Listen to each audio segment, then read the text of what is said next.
What's going on, everybody? Welcome back to another video. As of right now, nobody is watching this. Why is that? Well, I decided to do this live stream completely last minute and decided to just do this video. I've been wanting to cover the first season of The Lord of the Rings, Rings of Power, since it dropped and since I finished watching it. But I was a little bit late on finishing watching it. It became a roommate watch here for my fiance and my buddy, the Big Rob Theory. So we kind of just waited for each other to watch it. We didn't make it this, big thing where I was trying to keep watching week to week. I was watching week to week if I could, but we made it more of a roommate thing. So it was one of those things where this was just on a like last minute kind of decision making kind of live stream. I was gonna do a normal review for this, but I figured, hey, maybe some people have seen the season and want to chime in here. As the title and the bottom little ticker at the bottom suggests, this will be a full spoiler review of the season. So please, for any, I think there's only one person watching right now, which is Mike. What's up, bro? How's it going? Did you see that? What's going on? If anybody who's watching this after the fact, if you're not subscribed to Did You See That, definitely subscribe. But for anybody who has not seen The Lord of the Rings, The Rings of Power, and is watching this after the fact, this will be a full spoiler review. And this was just more me wanting to sit in front of the camera and talk with the ability for people to watch live if they want to. No over editing, none of that stuff. Just a dude talking in front of the camera about The Lord of the Rings. So yeah, as I mentioned, yeah, Mike said I'm gonna get out of here for spoilers. Yeah, I highly suggest do not watch this stream if you are a fan of Lord of the Rings. If you plan to watch this show, definitely highly recommend staying away from this video, as I will be again doing full blown spoilers of of the whole show. But before I do that, let's get into my initial thoughts on the show. Yeah, this is a show that I was looking forward to. It was, sold to Amazon, or at least the rights to make the show was sold to Amazon, which was a huge thing because everybody knows that the Tolkien estate was not very open to new interpretations and new shows and movies within obviously the Tolkien, Lord of the Rings, Hobbit universe, everything with Middle Earth and all that jazz. Mike says, keeping you on mute, bro. Gonna help with that watch time. I appreciate that, man. Thank you. This will probably be a short video too, because I'm not sitting here doing a whole hour live stream about this. I probably just wanted to just sit here for a little bit, talk about it, get my thoughts out for anybody who cares to kind of throw this on in the background. But yeah, so this was a series that I was really looking forward to because I'm a big fan of the movies. I've really enjoyed playing the video games as I was a kid as well. As a young kid, I remember watching the old Hobbit, Lord of the Rings, and Return of the King animated movies, which, from what I remember, I was not a huge fan of those. But yeah, when it comes to the Lord of the Rings movies, including the Hobbit films, all the Peter Jackson films, I'm definitely a fan. I haven't covered any of them here on the channel, and I haven't revisited any of them in a little bit. The Lord of the Rings films, funny enough, are three of the only films that I've watched in my time of doing YouTube that I have not covered on my channel. If you guys have been watching this channel for a long time, you know that I cover all kinds of things. I just dropped a review Return of the Swamp Thing, or The Return of Swamp Thing, as I made a mistake in that video. I just dropped a video for Stitch the movie. So I like covering older things. I'm consistently doing that. But yeah, going into this show, I mean, not going into the show. I'm sorry, I lost my train of thought. This is where the editing would usually come in on a regular review. But yeah, I was definitely a fan of the movies growing up. I never got around to covering any of them here on the channel, but it is something that I plan to do in the future. And to be completely frank, this show kind of revitalized my love and excitement for Middle Earth. And again, I am pretty well versed in this world when it comes to the movies, at least, and a lot of the video games that came out as I was a kid. And I played every Lord of the Rings game that has come out in my lifetime, at least. I believe so, or at least most of them. And so, yeah, it's a universe that I enjoy. I think it's a really cool, fantastical world. Obviously, no surprise to anybody who knows me. I love fantasy, Star Wars obviously being my favorite thing of all time. I actually just finished watching the 11th and latest episode of Andor. And I'm looking forward to doing a video on that next week when the season is wrapped up. And I'll be giving a full season wrap up review of my thoughts on that. But for now, yeah, The Lord of the Rings, The Rings of Power. This is a show that was getting a lot of buzz because it is one of the most, I think, if not the most expensive TV show ever made, coming in at, I think, like 800 million or 700 million, something like that, for a whole season. I think they were close to $1 billion after everything was said and done, if I'm not mistaken, or they may have actually spent $1 billion after everything was said and done, including marketing and all that jazz.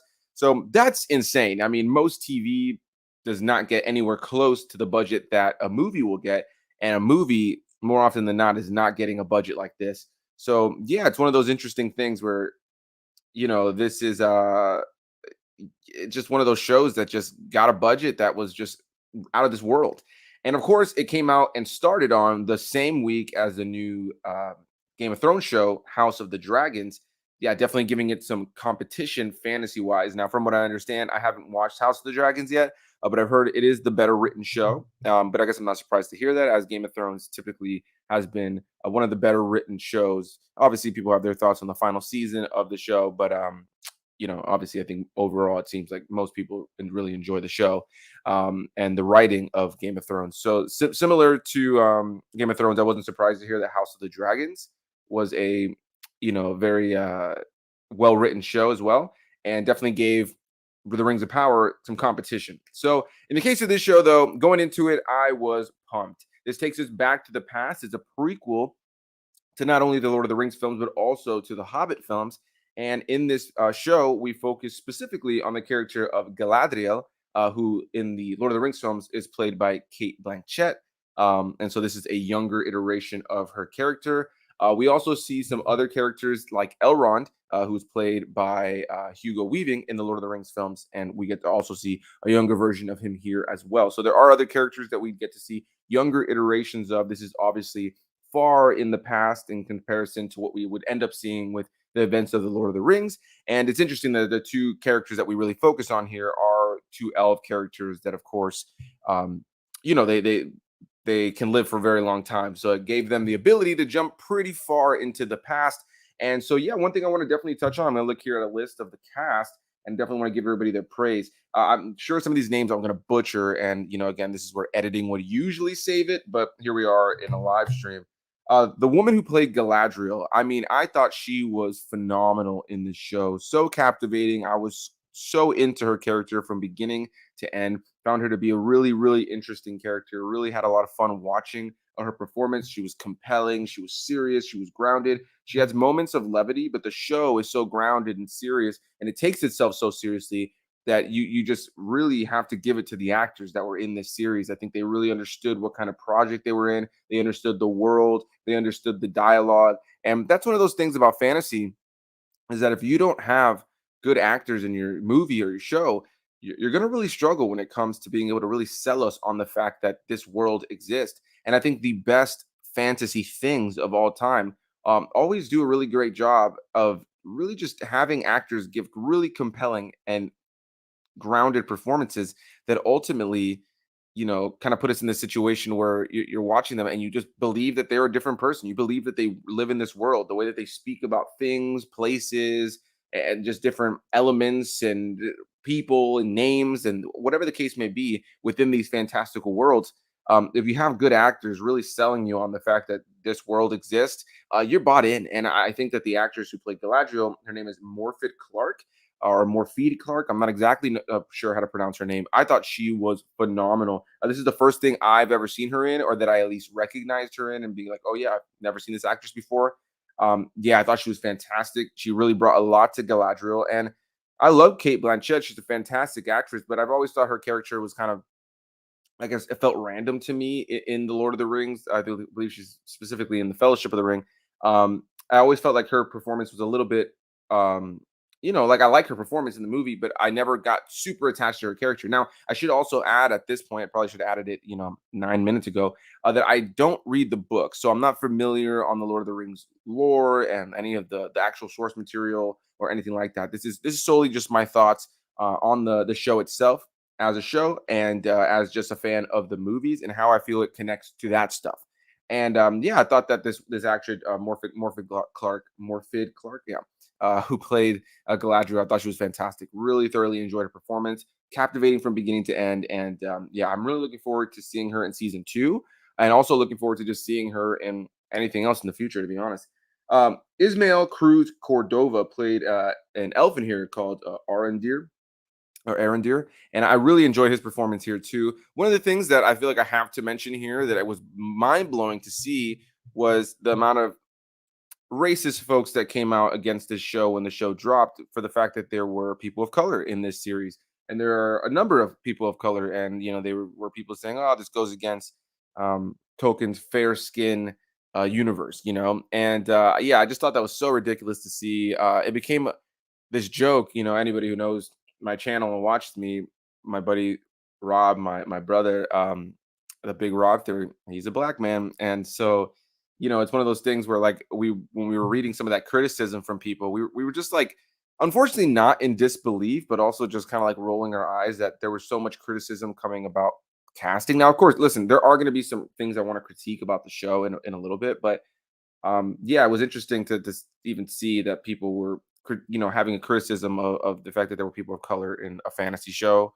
where there's elves and different creatures and monsters and stuff like that. It doesn't really make sense to me, but here we are. But yeah, so I thought he was fantastic as this elf character in the show. Really enjoyed his performance. He brought a lot of seriousness to the performance. And I think that's just everybody. I'm going to just kind of throw a blanket over the whole cast. That I just thought that they were phenomenal in the show. Some other people I just want to highlight really quickly. Charlie Vickers, who plays Halbrand.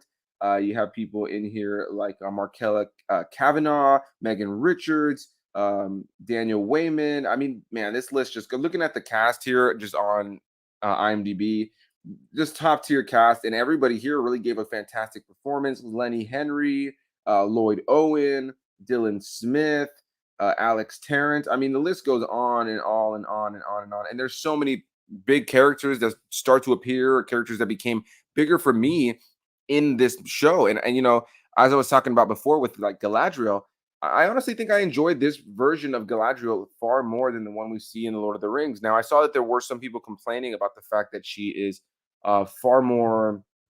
I see we got some spam accounts in here. All right, let's get rid of that real quick.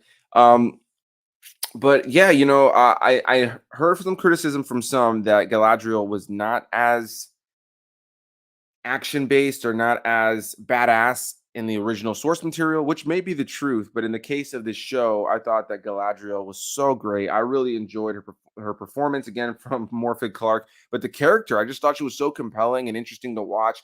She had this sense of badassdom, and I just feel like the actress just really understood how to play this character and how to give us a really strong protagonist. She's really an interesting character throughout the course of the show, and yeah, I just found myself compelled by her. And I found myself thinking, not only do I prefer this iteration of Galadriel personally, but because the show gives you so much more time to spend with her and a lot of these other characters than you even get to spend with some of the characters in the movies, I would argue that Galadriel may have just become one of my favorite characters in the Lord of the Rings films and shows. Simply just because of this iteration of Galadriel. I do enjoy seeing Kate Blanchett play the character far later in the Lord of the Rings in that time in terms of jumping into the future. But I really found that Morfydd Clark just did an amazing job. So I just wanted to highlight that one last time. But yeah, this show, I would say, is the biggest issue that this show has, in my opinion, is that it is jam packed with a lot of characters, a lot of story beats, a lot of things going on, and at times can be really slow. And I think it's going to work for some and it's not going to work for others. As we've seen with some people, it's been something that's not been the greatest for some. I know that a lot of people have bounced off the first couple episodes because they thought it was messy or they thought it was too slow. And I can't necessarily begrudge people 100%, but at the same time, at the end of every episode, my fiance and my buddy, the Big Rod Theory, we would look at each other and go, I just don't get how people are not liking this show. Like, we were so on board from beginning to end. I found the characters to be so good, the cinematography. I mean, we mentioned before the budget of this show was nearly $1 billion, and you see it 110%. Outside of small momentary moments where you just have maybe a moment of green screen looking kind of noticeable. Other than that, I found the CGI in this film to be, or in this show, I feel like it's a film in a lot of ways, but in this show to be phenomenal. I enjoyed the look of the show from beginning to end. The costume design, the set design, unlike the Hobbit films that decided to go in the direction of using CGI for the Uruk-hai and the orcs, in this show, we get to see them once again in full practical effects and makeup. I believe they also went back and filmed a lot of this in New Zealand, to give it far more of that tangible, real look that the original Lord of the Rings films had. And that was definitely one of my favorite parts about this show was just the tangible realness of this, whether it's the locations, whether it's the settings, whether it's the costume design, the makeup, whatever the case may be, on a production value, on a technical level, this show is the cinematography was phenomenal. And again, I just the set design, the locations that they used, it felt everything felt real and tangible. And when CG is used to enhance a situation or make something look big or vast or grand, the amount of money that went into the visual effects department clearly paid off. This show looks phenomenal. And I would argue it's one of the greatest things I've ever watched when it comes to production value. In terms of production value, I think The Rings of Power is one of the best looking shows and movies I've ever seen in my entire life. Genuinely, I could not believe that more. I honestly thought that it was so strong in terms of its visuals. And I was just captivated watching this on my 4K TV every time we'd start an episode. Even if there were moments where I thought to myself, oh, this episode's a little bit slow. Oh, man, maybe we could cut this out. Hey, maybe my critique or critic mind is starting to think, okay, I can see where we could trim out some fat here. Maybe I didn't like that story beat that much. Even in moments like that, I was always captivated by how beautifully shot and well made this show is. I mean, it is mind blowing. I think if you were a fan of Lord of the Rings, you should watch it on that level alone. I think if you were a fan of just really well made cinematic movies and TV shows, then you should really almost watch it on that level alone as well.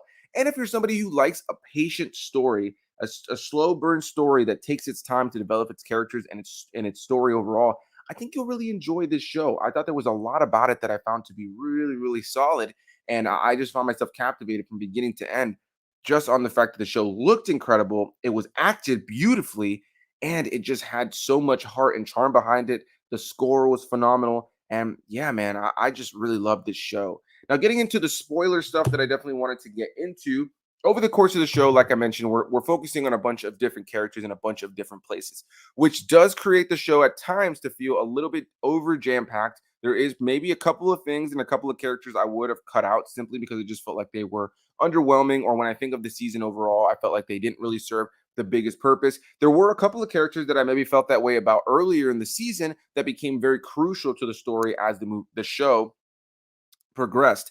There were still things in this huge show that does spend a lot of time developing its characters that I found were slightly underdeveloped in terms of certain characters and set groups that we were following here. The main set of characters we're following specifically are the characters around Galadriel, but it all kind of comes together by the time we get to the end. When it comes to Galadriel, she is working with the elves as well as working with the humans, and there's a whole storyline that goes on where she has to kind of go with this group of individuals because there's this new guy who is believed to be the heir of this once now kind of this place that used to be incredible and is no longer all that incredible, and their heir disappeared and now they are kind of under the power of the Urukai. And so there's a storyline there with Galadriel helping this guy kind of rise to power again within his culture. I'll leave it at that for right now. At the same time, you have Elrond, who is going to visit his friend. I believe it's Durand. I believe it is, who is a dwarf, and it turns out that the elves only have so long to live in the show because of the fact that they don't have any more mithril. But you can find mithril beneath the mines in where the dwarves are. And so Elrond's majority of his screen time in this is going to visit an old friend that he hasn't seen in about 20 years, which for him feels like a blink of an eye, but for Durand feels like a far longer period of time. So we have this element of the show now where you have Galadriel off fighting this war, dealing with the Urukai, dealing with all that, and you got this whole thing about trying to raise a king within this culture, and then at the same time you have Elrond just trying to save the Elvish people by going to get the Mithril, but at the same time he has to kind of rekindle this friendship with this dwarf that he's known for a long time but hasn't seen in a long time. And over the course of the show, we get to really learn a lot about their relationship and the connection that they have with one another from the past, and how that really shows how sometimes you can leave a friend for a long time, but when you come back to said friend, you can really connect with them as time goes on once again and find that common ground once again. Even if you feel like they may have forgotten you at a certain point, which I thought was interesting, and I really enjoyed seeing that play out I definitely want to highlight those actors really quickly as well, as if I can find them really quickly here. Yes, Robert Aramayo, who played Elrond, I thought was fantastic. Really thoroughly enjoyed his character and his version of Elrond. I thought that he played a really good younger version of Hugo Weaving's character. I kind of didn't even realize it was the same character until a couple of episodes in when I saw a post about it online. I'm like, oh my god, that is Elrond. Okay, gotcha. All right, now it's connecting. So again, it goes back to what I was saying before. I'm not super familiar with the Lord of the Rings books or the lore, stuff like that. I've just seen the movies a good few chunks of times, and I've played a bunch of the video games. So I feel like I'm well versed in the world in terms of a lot of the dialogue and stuff like that. But sometimes the character names do kind of escape me. But I can be like, oh, okay, that's who that character is. So yeah, when I found out that he was Elrond, I thought that was really great. And then yeah, Prince Durin, played by Owain Arthur, I thought he was phenomenal in the show as well, and that connection between Durin and Elrond, I thought was really strong. And so yeah, you have that whole storyline with Elrond trying to get Mithril from the dwarves, and there's a big challenge there because the king of the dwarves does not want to do anything with the elves. He does not want to help the elves, and Durin and Elrond kind of have to find a way as friends to try to do something on the side, but without trying to ruin Durin's life as a dwarf, as his father is the king of the dwarves. So yeah, I thought that was an interesting story there. So you got Galadriel going on with this war over here, with this whole thing, with this guy trying to raise to power, and there's some other stuff going on there. And then we have this whole thing with Elrond. There are a few other characters that are just scattered about, that are in different sections of being captured by Urukai, or different sections of war, or maybe they're training with an army, and it all kind of culminates and comes together where some of these characters are traveling in different locations and eventually kind of come together at the end of everything.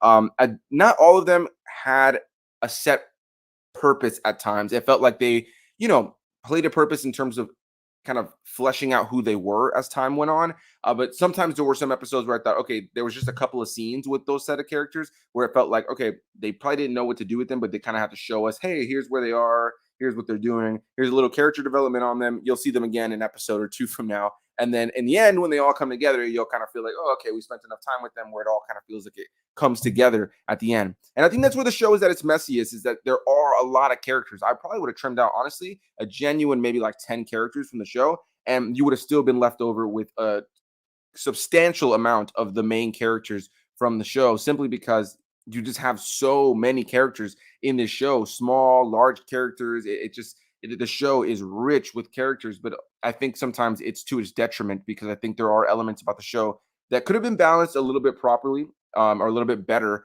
had they had a little bit less characters to focus on and really give us a bunch of development on, and set up backstories for and connections with other characters. And there's this kid who's got this dad that he's kind of disappointed in him, and here's this girl who her dad expects more of her, and here's this guy over here who's finding this Sauron's weapon, and this kid over here with this lady. It's just like there's so much going on like in the show that I think at times it definitely kind of works against itself. But I think overall, as you can tell from the rest of this review, I do think they bring it together overall.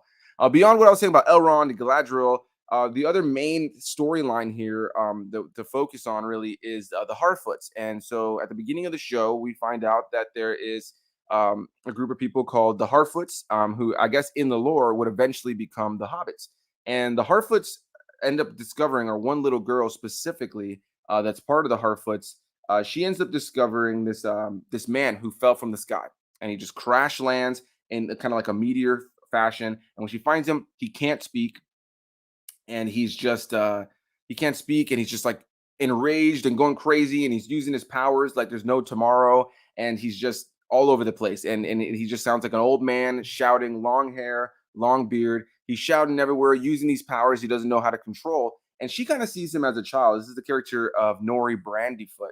And she's one of the Harfoots. She ends up finding this man, and he's kind of, like I mentioned, he's a mute. He can't speak properly. He doesn't know how to use his abilities. He seems like this old man who's just kind of a child in a lot of ways. He feels like a toddler, like she just found a toddler in the body of an old man, that crash land from the sky.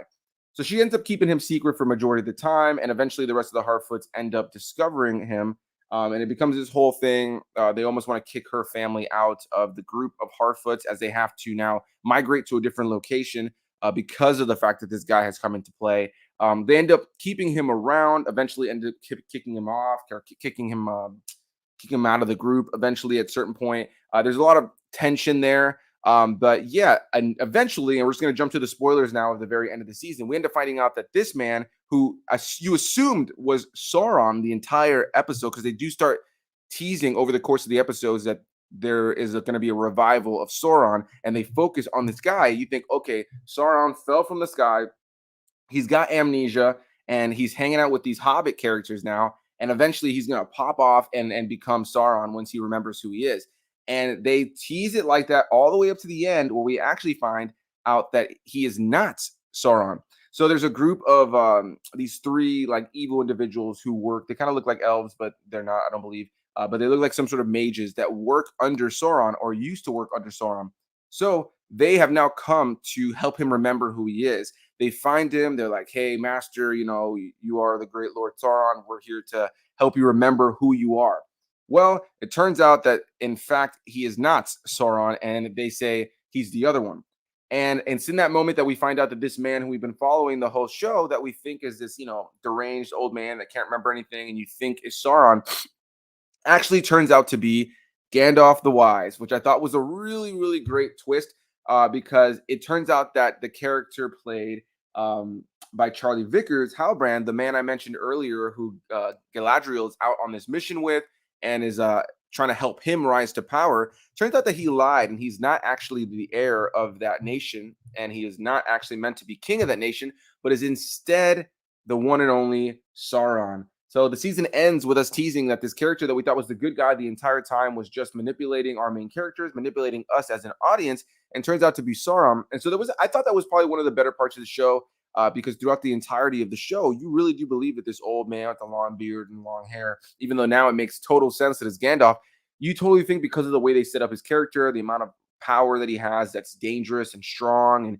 and kind of the unpredictable nature of him, you truly believe that he is going to be Sauron, and they tease it like that the entire season. And so it was super, super nice and rewarding to see that in the end of the day, they ended up going a different direction with it. They chose not to just kind of make it what we would expect it to be. I think we all saw that it was going to be Sauron. My fiance, my buddy Rob, we all were just sitting there like thinking, oh yeah, this is definitely going to be Sauron.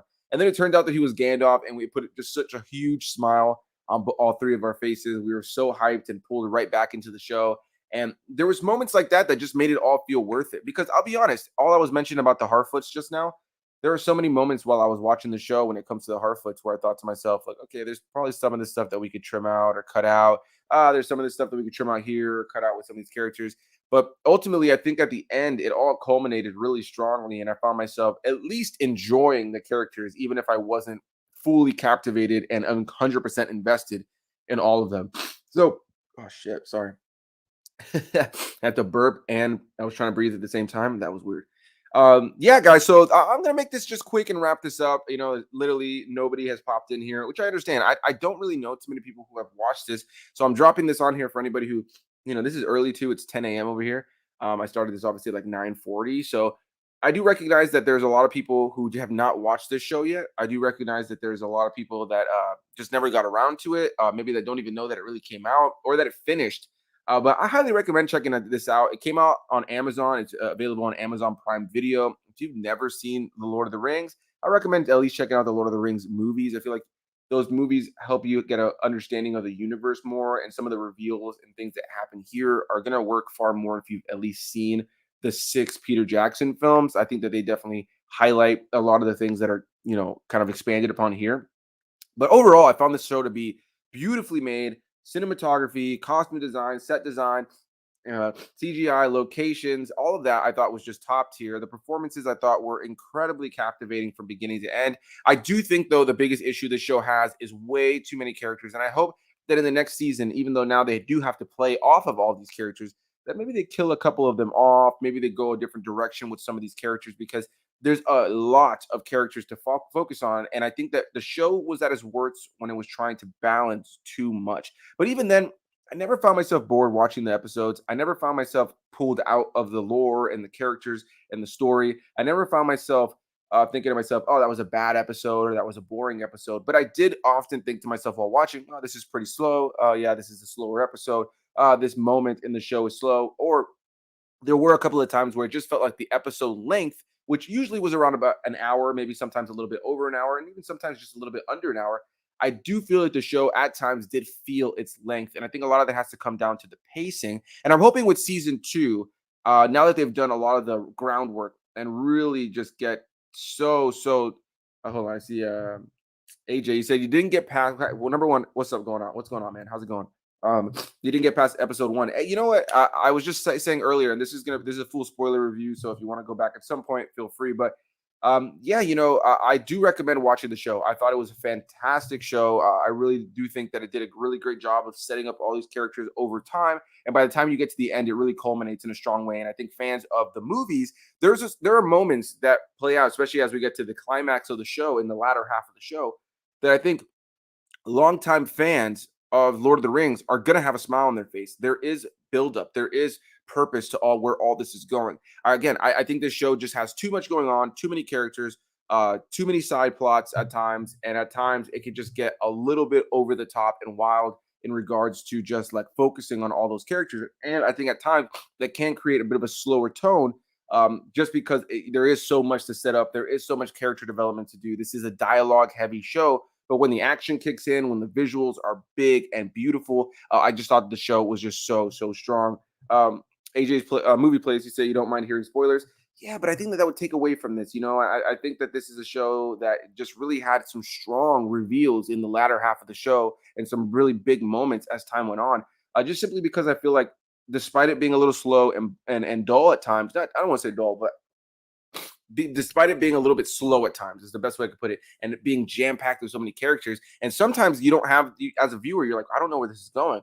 But I think they really did bring it together by the time we got to the end, and even by the time we got to the halfway point in the season, everything was starting to culminate, and you could see like all the moving pieces. So the first few episodes, it does feel like we're a little scattered. We have a lot of characters and a lot of things going on, but by the time we get 4 or 5 episodes in, all these characters and their events are starting to culminate into a very similar location. So we're eventually all together, and it all kind of comes together in this really awesome way that I think had a lot of really great reveals and surprises and twists and turns for fans, as well as some badass action. There are moments of action in here that are phenomenal. And going back to what I was saying before about how well made this show is, when you do have that top tier action with great cinematography and great special effects and locations and practical effects being used, especially any of the action sequences with the Urukai and the orcs. I mean, it's just great to see them in practical makeup. They're scary, they're terrifying once again. That was one of the things I missed about the Hobbit films, is that the Urukai and the orcs in that film are majority CGI. And so though I do enjoy those films, it just takes away from what made the original Lord of the Rings films amazing, which is that at times the Urukai and the orcs are menacing, they're scary, they're terrifying to look at. You could totally think, man, if I had to fight an army of those and I just maybe was just even a slight bit scared, you could just see how you could easily get intimidated by these guys because they're monstrous. They're scary to look at. So, yeah, I think in this show, having them return and be practical in this show, I thought really was solid. I really enjoyed also the introduction of Mordor at the end of the show, as we do see that the land that we had spent a lot of time in the movie eventually does become Mordor, and so it was great to see the title of that area become Mordor by the time we get to the end of the show, and watch the landscape change as well. I really thought that this show did a great job of setting things up for a great season two, where a lot of the groundwork has been done, a lot of the heavy dialogue in terms of like really setting up who these characters are and what their goal is and what their purpose is. A lot of that's just been set and done, and I think that that's a really strong part of what this first season did, is that I think they have a solid launching pad for season two, now that all the pieces are in motion, and now we have the big reveals to know who a lot of these big characters are. We got Gandalf, we got Sauron. I'm really excited to see what season two has in store. Visually, the show was fantastic. And yeah, I think if you're a fan of the Lord of the Rings and you maybe bounced off because of episode one or even episode two, I highly recommend diving deeper, because this is the show that really takes its time with its characters, with its story, with its dialogue, and at times can feel slow. I'm not going to lie. I think that some people who are just not patient with movies or shows may watch this and think, yeah, this is just not my bag. I think the show's too slow, or I'm a little bit bored. And I guess for me, that's a shame, because I just think fantasy is at its best when it takes its time to really flesh out the characters and the story. And I think there's so much that's so well done here on a technical level that it's hard to just completely skip over how well done this show is, and just think, oh, the show's boring. Like, there's just so much merit to what makes this show what it is. They put nearly $1 billion into it.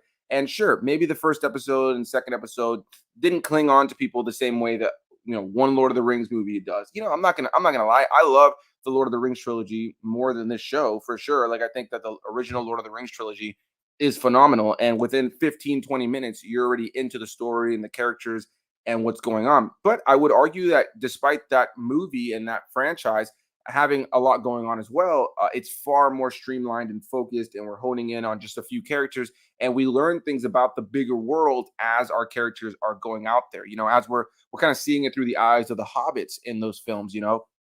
But in the case of this show, it pretty much says, hey, listen, you as a fan, you're a fan of Lord of the Rings. We know that you like the elves, you like the dwarves, you like the Harfoots, you like the these people, you like the humans, you like the orcs, you like Mordor, you like Gandalf, you like Sauron. All right, so we're going to set up a whole story that includes all these elements that you like and different characters and storylines that are happening within these different cultures in different places at different times. And ultimately, I think at the first few episodes, as they're setting the groundwork for who all these characters are and what's going on here, you do feel a sense of like, okay, where's this all going? And it's a little bit slow because it doesn't feel like it has a streamlined, focused narrative outside of what we're really following with Galadriel specifically. But by the time you get to the end, or like I said, even by the time you get to the halfway point of the show, I really, really enjoyed what they did. I thought they brought it together really, really well. And it was great to see how all these storylines that seemed so disconnected at times really ultimately came together and were part of the same big picture. And it left me really excited for what season 2 has in store.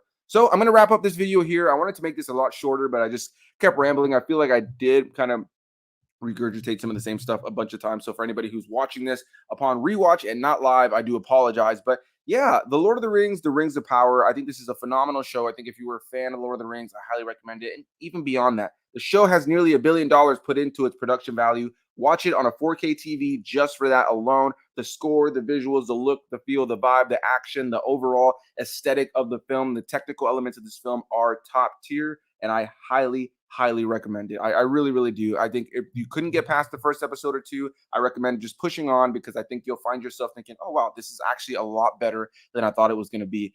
So yeah, big thanks to anybody who's watching this. Jumping back to the beginning. All right, sweet. Thanks, man. I appreciate it, man. I hope you enjoy the show, man. I really enjoy it. I really enjoyed it. And I really, really hope that that you can go back and check it out, and maybe really find something new that you didn't enjoy as much. At least get to fall in love more with the characters as time goes on. A big thanks to you guys for watching. Hit that like button, comment your thoughts, subscribe for more videos, more reviews coming soon, and I'll see you guys soon. All right, bye bye.